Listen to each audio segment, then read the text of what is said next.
ಲಾಲ್ಬಾಗ್ನಲ್ಲಿ tunnel ರೋಡ್ಗೆ ತೀವ್ರವಾಗಿ ವಿರೋಧ ವ್ಯಕ್ತವಾಗ್ತಾ ಇದೆ. ಟನಲ್ ರಸ್ತೆ ಕಾಮಗಾರಿಯನ್ನು ವಿರೋಧಿಸಿ ಸಾರ್ವಜನಿಕರು ಕೂಡ ಗರಂ ಆಗಿದ್ದಾರೆ.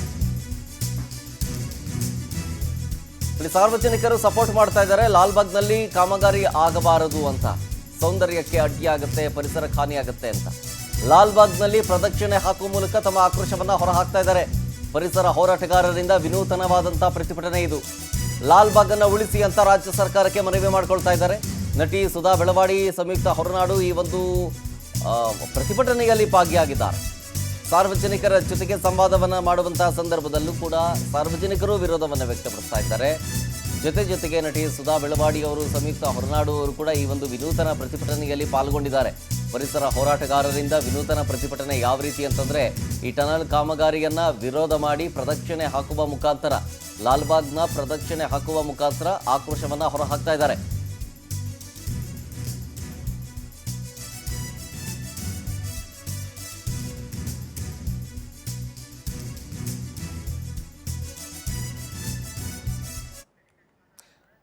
ಓಕೆ, ಡಿ ಕೆ ಶಿವಕುಮಾರ್ ಅವರು ಮಾತಾಡ್ತಿದ್ದಾರೆ ಇದ್ರ ಬಗ್ಗೆ, ಬನ್ನಿ ನೋಡೋಣ. ಅದೇನೋ RTPS ಇದನ್ನು ಇದು ಮಾಡಬೇಕಂತೆ, ಅದೇ ನಾವು BRTS ಏನಂತ ತಲೆ ಇದೆಯಾ? ಬೆಂಗಳೂರಲ್ಲಿ ಎಲ್ಲರೂ ಜಾಗ ಇದೆಯಾ RTPS ಮಾಡೋಕ್ಕೆ? ದಿನಕ್ಕೆ 100 ಜನ ಸಾಯ್ತಾರಷ್ಟೇ. ಜಾಗ ಎಲ್ಲಿದೆ? ಈಗ ಹುಬ್ಳಿಲಿ ಟ್ರಯಲ್ ಮಾಡಿದ್ರು ಜಗದೀಶ್ ಶೆಟ್ಟರ್ ಅವರು, ಇವತ್ತು ಸಕ್ಸಸ್ ಆಗಿಲ್ಲ. ಅದು ಮಾಡೋಕ್ಕೆ ಎಲ್ಲಿ ಜಾಗ ಇದೆ ಹೇಳಿ? It is not possible. Practical ಆಗಿ ಅದೆಲ್ಲ ಪಾಸಿಬಲ್ ಇಲ್ಲ. ಸೊಲ್ಯೂಷನ್ ಕೊಡಲಿ. ಟೀಕೆ ಮಾಡೋದು, ವಿರೋಧ ಪಾರ್ಟಿ ಟೀಕೆ ಮಾಡೋದು ಅದು ಬೇರೆ ವಿಚಾರ. ಒಂದು ಸೊಲ್ಯೂಷನ್ ಕೊಡಲಿ. ಸೊಲ್ಯೂಷನ್ ಕೊಟ್ಟಾಗ ಖಂಡಿತ ಒಳ್ಳೆ ಸೊಲ್ಯೂಷನ್ ಇದ್ರೆ ಒಪ್ಕೊಳ್ಳೋಣ. ಈಗ ಅವರು ಸಹಿ ಸಂಗ್ರಹ ಮಾಡ್ತಾ ಇರಲ್ಲ, ನಾನು ಒಂದು ಕರೆ ಕೊಡೋಕ್ಕೆ ಗೊತ್ತಿದೆ ನನಗೂ. ಸಹಿ ಸಂಗ್ರಹ ಅವ್ರಕ್ಕಿನ್ನ ಸಂಘಟನೆ, ಅವರೊಂದು ಸಂಸ್ಥೆ ಇಟ್ಕೊಂಡು ಸಂಘಟನೆ ಮಾಡ್ತಾ ಇರ್ಬೋದು. ನನಗೆ ಸಂಸ್ಥೆನೇ ಇಲ್ಲ, ಬರೀ ಪಕ್ಷದಲ್ಲಿ ನಾವು ಸಂಘಟನೆ ಮಾಡ್ತಾರೆ. ಅವರು ಸಂಘಟನೆ ಒಂದು RSS ಸಂಘಟನೆ ಇಲ್ಲ ಅಂತಂದರೆ ಅವ್ರ ಪಾರ್ಟಿ ಝೀರೋ. ಇವತ್ತೇನಾರು ಅವ್ರ ಪಾರ್ಟಿ ಬದುಕಿದೆ ಅಂದರೆ RSS ಇಂದ. ಅವ್ರು ಬೇರೆ ಏನೇನು ಅವ್ರ ಹತ್ರ ಏನು ಅಸ್ತ್ರ ಏನಿಲ್ಲ. ಅಲ್ಲೂ ಎಲ್ಲ ಒಂದು 20% ಬಿಟ್ಟರೆ ಮಿಕ್ಕಿದವರೆಲ್ಲ ಪೊಲ್ಯೂಟ್ ಆಗೋಗ್ಬಿಟ್ಟಿರೋರೆ. ದಳದಿಂದ ಹೋಗಿರೋರು, ಕಾಂಗ್ರೆಸ್ಸಿಂದ ಹೋಗಿರೋರು, ಬೇರೆ ಬೇರೆ ಪಾರ್ಟಿಯಿಂದ ಹೋಗಿರೋರು ಅಲ್ಲೂ ಇರೋದು ಎಲ್ಲ ಈಗ. ನಾನು ಅದ್ರ ಬಗ್ಗೆ ಚರ್ಚೆ ಮಾಡೋದು ಬೇಡ.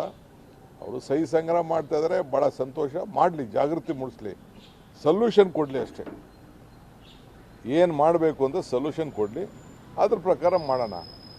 ಏನು ಯಾವ ರೀತಿ ಆಲ್ಟರ್ನೇಟಿವ್ ಮಾಡಬೇಕು, ಬೇರೆ ಏನಿದೆ ಅನ್ನೋದು ಕೂಡ ತಿಳಿಸ್ಲಿ ಅವರು. ಅದು ಕೂಡ ನಾನು ಗಮನಿಸೋಕ್ಕೆ ನಾನು ತಯಾರಿದ್ದೆ. ಅಶೋಕ್ ಅವರು ಒಂದು ಗಂಭೀರ ಆರೋಪ ಮಾಡಿದ್ದಾರೆ ಸರ್. ಬಿಜೆಪಿ ನಾಯಕರಿಗೆ ಧಮಕಿ ಹಾಕ್ತಾ ಇದ್ದಾರೆ. ರಾಮಮೂರ್ತಿಗಾಯ್ತು, ತೇಜಸ್ವಿ ಸೂರ್ಯಗಾಯ್ತು, ಎಲ್ಲರಿಗೂ ಧಮಕಿ ಹಾಕ್ತಾ ಇದ್ದಾರೆ. ರಾಮಮೂರ್ತಿಗೆ ಯಾಕೆ ಧಮಕಿ ಹಾಕ್ಲಿ? ಪಾಪ ನಮ್ಮ ಹುಡುಗನೇ ಅವನು. ತೇಜಸ್ವಿ ಸೂರ್ಯ ಏನು ಅವನಿಗೆ ಸ್ವಲ್ಪ ಅವನಿಗಿನ್ನ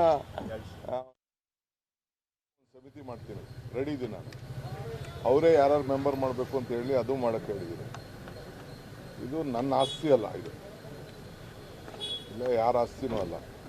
ಇದು ಸಾರ್ವಜನಿಕರಿಗೋಸ್ಕರ ನಾವು ಮಾಡ್ತಾ ಇರೋಂಥ ಒಂದು ಯೋಜನೆ. ನಾನು ಎಲ್ಲ ಅಧ್ಯಯನ ಮಾಡಿದ್ದೀನಿ. ನಾನು ಲಾಲ್ಬಾಗ್ನ ಹಾಳು ಮಾಡೋಕ್ಕೆ ಮೂರ್ಖನಲ್ಲ.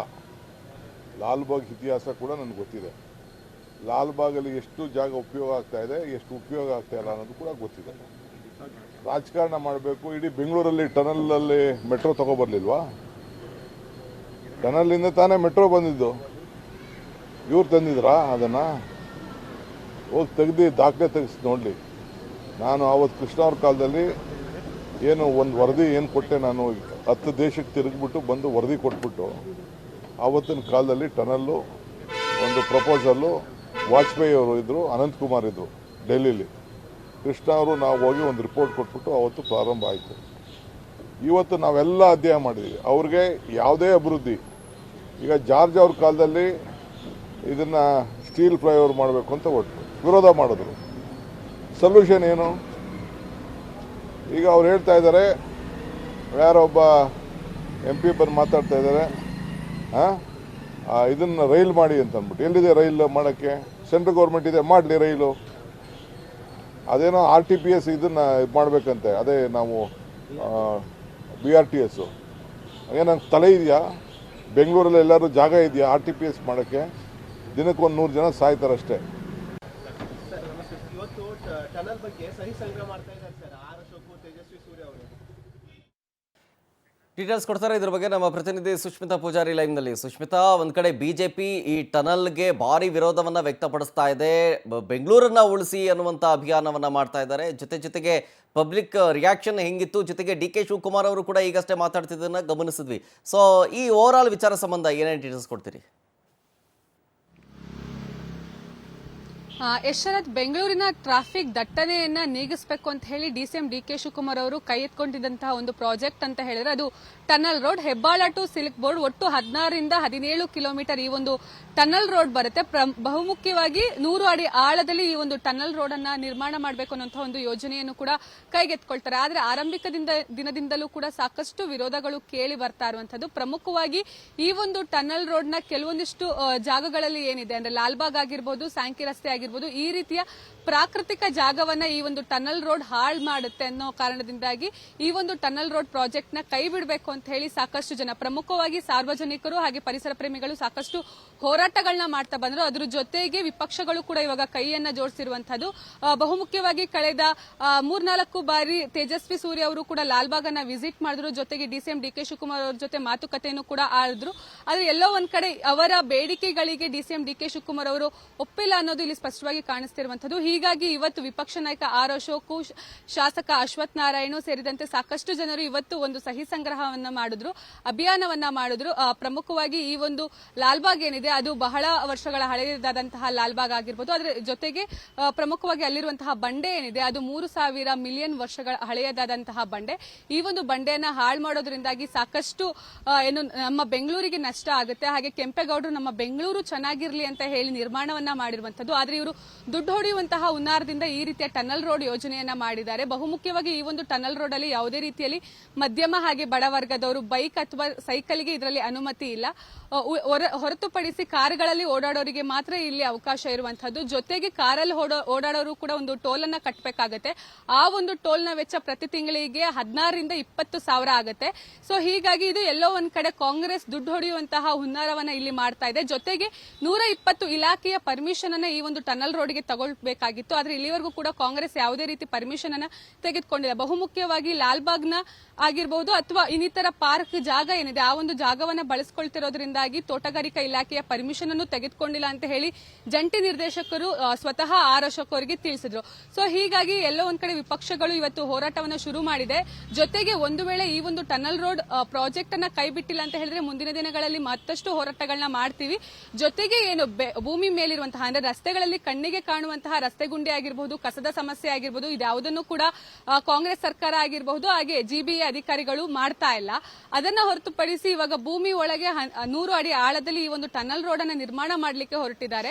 ಹಾಗೆ ಇದು ಈಗ ನಮ್ಮ ಸಮಯಕ್ಕೆ ಆಗೋದಿಲ್ಲ. ಒಂದು ವೇಳೆ ಈ ಒಂದು ಟನಲ್ ರೋಡ್ ಇಂದ 100% ಟ್ರಾಫಿಕ್ ಜಾಮ್ ನ ಸಮಸ್ಯೆ ತಪ್ಪುತ್ತೆ ಅಂತ ಹೇಳಿದ್ರೆ ಮಾಡ್ಲಿ, ಅದಕ್ಕೆ ನಮ್ಮ ಬೆಂಬಲವೂ ಇದೆ. ಆದ್ರೆ ಇದು ಯಾವುದೇ ರೀತಿಯಲ್ಲಿ ಟ್ರಾಫಿಕ್ ಸಮಸ್ಯೆಯನ್ನ ಇದು ಸರಿ ಮಾಡೋದಿಲ್ಲ. ಜೊತೆಯಾಗಿ ಇದಕ್ಕಿಂತ ಬದಲಾಗಿ ಅಂದ್ರೆ ಏನು ಈ ಒಂದು ಟನಲ್ ರೋಡ್ ನಿರ್ಮಾಣಕ್ಕೆ ಈ ಹಣವನ್ನ ಏನ್ ಖರ್ಚು ಮಾಡ್ತಾ ಇದಾರ ಆ ಒಂದು ಖರ್ಚಿನಲ್ಲಿ 5 ಕಿಲೋಮೀಟರ್ ಮೆಟ್ರೋ ಮಾರ್ಗವನ್ನೇ ನಿರ್ಮಾಣ ಮಾಡಬಹುದು. ಇದರಿಂದಾಗಿ ಸಾರ್ವಜನಿಕರಿಗೆ ಬಹಳಷ್ಟು ಸಹಾಯ ಆಗುತ್ತೆ. ಹೀಗಾಗಿ ಈ ಒಂದು ಪ್ರಾಜೆಕ್ಟ್ ನ ಇಲ್ಲೇ ಕೈ ಬಿಡಬೇಕು. ಅದನ್ನ ಹೊರತುಪಡಿಸಿ ಮೆಟ್ರೋ ಮಾರ್ಗಗಳನ್ನ ಹೆಚ್ಚಿಗೆ ಮಾಡಬೇಕು. ಜೊತೆಗೆ ಬೇರೆ ಬೇರೆ ರೋಡ್ಗಳನ್ನ ರಸ್ತೆ ಸರಿಪಡಿಸಿದ್ರೆ ಟ್ರಾಫಿಕ್ ಜಾಮ್ನು ಕೂಡ ನಾವು ತಡೆಗಟ್ಟಬಹುದು. ಹೀಗಾಗಿ ಈ ರೀತಿಯ ಸಲಹೆಯನ್ನು ಕೆಲವೊಂದಿಷ್ಟು ಆರ್ ಅಶೋಕ್ ಅವರು ಕೂಡ ಡಿಸಿಎಂ ಅವರಿಗೆ ಕೊಟ್ಟಿರುವಂತದ್ದು. ಆದ್ರೆ ಎಲ್ಲೋ ಒಂದ್ ಕಡೆ ಡಿಸಿಎಂ ಡಿ ಕೆ ಶಿವಕುಮಾರ್ ಅವರು ಕೂಡ ಅಂದ್ರೆ ತಾವು ಕೈಗೆತ್ತಿಕೊಂಡಿರುವಂತಹ ಪ್ರಾಜೆಕ್ಟ್ ನ ಕೈ ಬಿಡುವಂತಹ ಲಕ್ಷಣಗಳು ಕೂಡ ಇಲ್ಲಿ ಕಾಣಿಸ್ತಾ ಇಲ್ಲ. ಅವ್ರು ಹೇಳ್ತಾ ಇರುವಂತದ್ದು ಈ ಹಿಂದೆ ಅವರೇ ಬಹಳಷ್ಟು ಬಾರಿ ಹೇಳಿದ್ದಾರೆ. ಅಂದ್ರೆ ನಾವು ಕೇವಲ ಬಳಸಿಕೊಳ್ತಾ ಇರುವುದು ಕೆಲಸಕ್ಕಾಗಿ ಕೇವಲ 1 ಎಕರೆಯ ಜಾಗವನ್ನ ಅದನ್ನ ನಾವು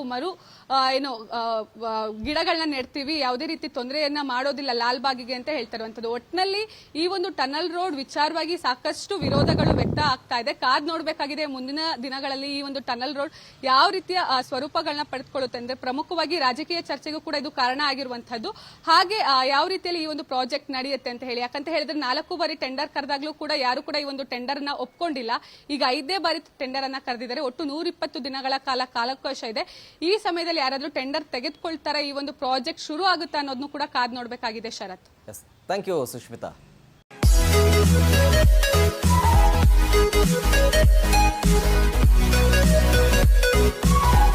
Thank you.